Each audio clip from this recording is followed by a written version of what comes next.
Қайырлы күн, құрметті оқырман. Бүгін сіздерге кіндік режасы кезінде қалай массаж жасау керек екенін жайлы айтамын. Бірінші балаға жалпы іштің массажын жасаймыз. Каждый іс әрекетті 8 реттен қайталаймыз. 4, 5, 6, 7, 8.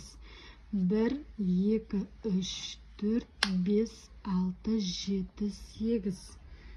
1, 2, 3, 4, 5, 6, 7, 8.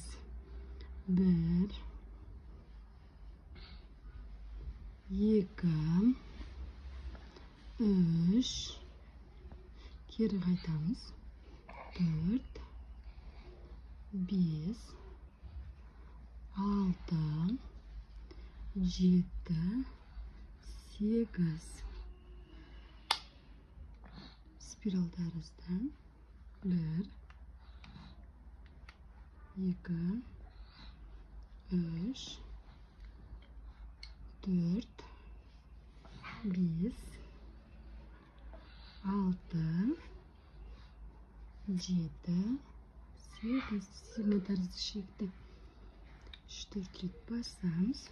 Жоғары бүйір бұлшықетті шайырамыз да төменге түсіреміз. 2, 3, 4, жұмақтарға баршы. 5, 6, 7, 8. Бүйір бұлшықетті жиырамыз. 3, 4, 5, 6, 7, 8. Сосын үлкен бас бармақпен алып, кіндікті ішке қарай бұраймыз осылай. Осылай жатқайған кезде байқалмауы мүмкін балада, бірақ тұрған кезде сыртқа шек құсап шығып кетеді. Діріл береміз. Діріл беріп отырып айналдырамыз. Кіндік режасы неден болады?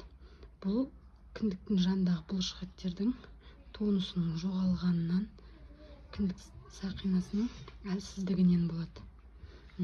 Міндетті түрде кіндік режасына массаж жасаған кезде біз баланың артқы жағына массаж жасаймыз, чтобы артындағы бұлшықетті де қатайту үшін. Шоғын сол өз массаж жақсы көреді, жата қояды. Арқаның жалпы массажын жасаймыз, акцентті осы бүйірге береміз. 2, 3, 4, 5, 6, 7, 8. 1, 2, 3, 4, 5, 6, 7, 8. 1, 2, 3, 4, 5, 6, 7, 8. 1, 2, бірге жасасаңыз да болады. 3, омыртқаға тиіспейміз. 4, 5, 6, 7, 8. 1, 2, 3, 4. 1, 2, 3, 4. 4, iya.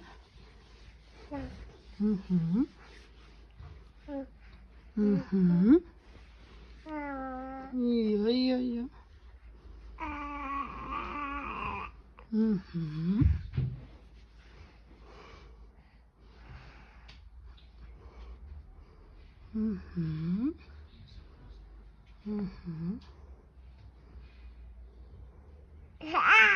Қыдырғың келіп жатыр ма? Ішке қарай, бүйір бұлшықетті ішке қарай жүрміз, өте қатты баспаймыз.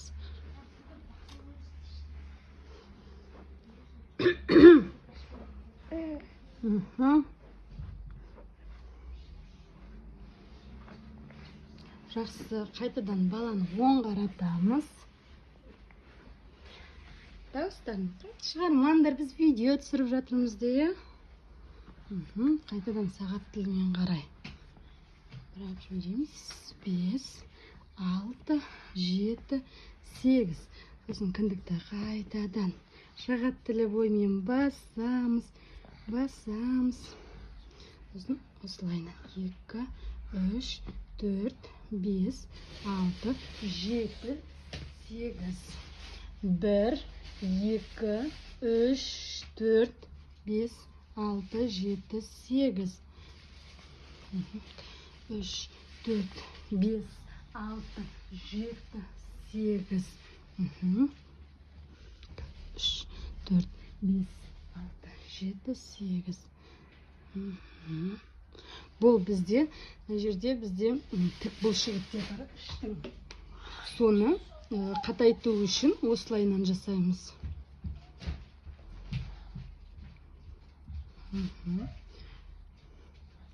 Егер уақытыңыз болса, көп реттен де жасауға болады. Жақсы. Сосын осылай ұстап тұрып, алдыңғы видеоларға өтіп қарасаңыздар, тейпті қалай жабыстыру керек екенін айтқам.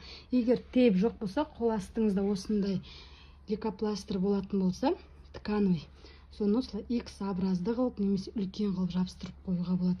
Баланы шомылдыратыннан алдын тейпті немесе лейкопластырьды шешіп тастаймыз, өйткені ол суға тисе алынуы қиын болады. Мен сөйлеп тұрған кезде уже босатып алдым.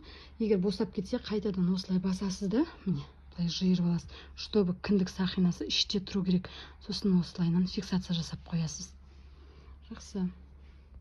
Мен сіздерге кіндік грыжасы кезінде, пупочный грыжа кезінде қалай тейпті үй жағдайында дұрыс жасау керек екенін көрсетемін. Міне мынандай тейптер бізде Каспий магазинде Валберсте сатылады. Ішінде осылай біразға жететін болады. Мынандай кубиктардан 6-ын санап алсаңыз, 1, 2, 3, 4, 5, 6. Сол жеткілікті болады. Осылай 2-ін кесіп аламыз.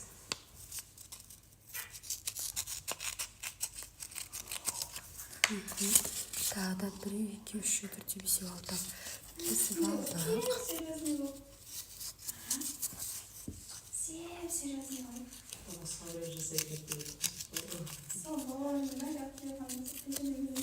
Міне осылай 2 бөлікке кесіп аламыз да, сосын біріктіреміз бір-біріне. Сосын мына жерде 4 бұрышты қылып кесеміз.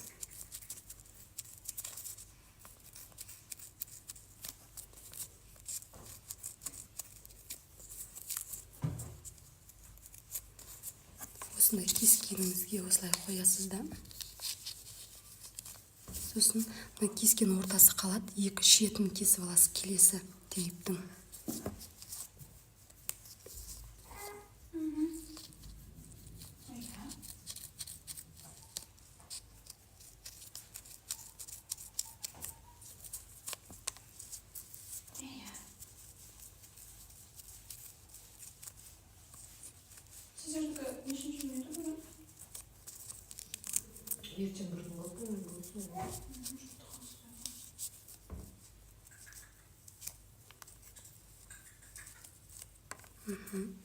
Міне бізде мынандай тейптер пайда болады. Біреуінің ортасы осылай тесік, мына біреу осылай.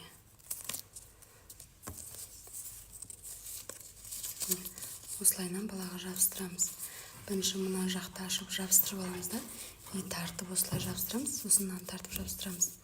Қалай жабыстырылып тұрғанын келесі видеода көрсетемін. Міне біз балада кіндік грыжасы кезінде осылай тейппен кіндікті басу арқылы, бұлшықеттің 2 жағын қысу арқылы тейппен фиксация жасап қоямыз. Осылай кіндік өз қалпын ұстап тұру үшін. Бұл жерде пупочный грыжа, кішкене сыртқа қарай кіндік шығып кеткен.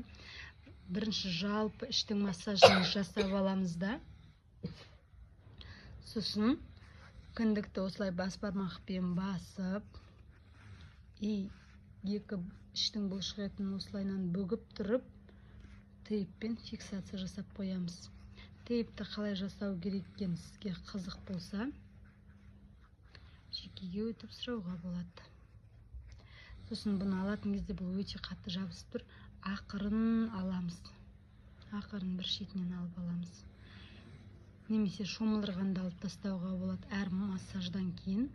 Мысалы, күндіз массаж жасайсыз, анасы кешке қарай шомылдырған кезде ақырын алып тастауға болады. Хотя бы 3-4 сағат жүру керек осы тейппен фиксация болып.